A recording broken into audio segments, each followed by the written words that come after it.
to that, but to other matters and to a tremendously effective charity, the Red Cross. 154 years it's been going, and it boasts King Charles as a patron. But it's under criticism now after introducing an inclusive language guide in which it says, or it advises staff that people who are not women can be pregnant. Descriptions such as born a man or woman or biological male or female should be ignored. Ladies and gentlemen is not inclusive, nor is asking someone their maiden name. This was circulated this summer, wants workers to avoid everyday terms such as illegal migration and say instead person in search of safety or person experiencing migration. Good Lord. Non-white people should be described as from a minoritized ethnic group or global majority. Global majority. All right. Helen Joyce is Director of Advocacy for Sex Matters. Your reaction to a manual like this being put out to staff involved in such important work? Good morning.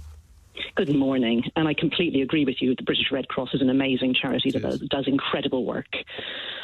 So my reaction is, did they do any research on how this would land with the people they interact with or how it would work for policy making? Because there's no evidence of that there. People don't understand these terms and they get confused by them.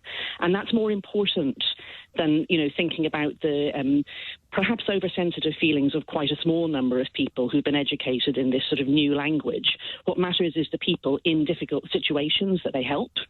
What matters is policy making, which requires you to think clearly about the differences, for example, between men and women who've just been in an earthquake. Some of the women will be pregnant, some of them will be nursing with babies.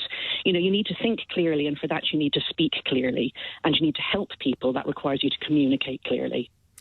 And as you rightly point out, Ellen, many of these people will be in the most fraught of circumstances. They just need they just need clarity at that time, don't they?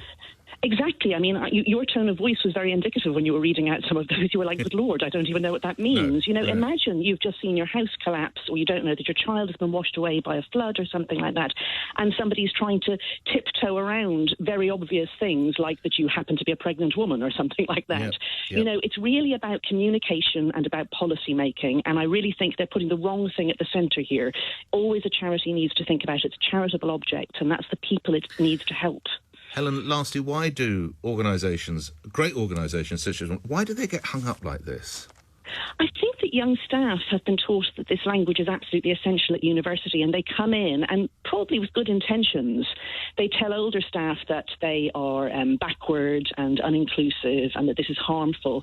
And rather than saying, well, let's talk through that, let's think about it, let's test it in situations that we might be facing, older staff feel kind of shamed into it, and they go along with it and they think, what's the harm? And then suddenly you've got landed with something that doesn't work. Enjoyed our conversation. Helen Joyce, thank you. You're Director of Advocacy for Sex Matters. Avoid expressions such as maiden names. People who are not women can get pregnant. We don't have illegal migrants. We have someone, person experiencing migration.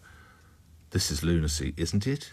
And as Helen Joyce rightly says, these are the people who are most in need. That's why the Red Cross is there. We'll pick up on that, and we'll stay with our conversation.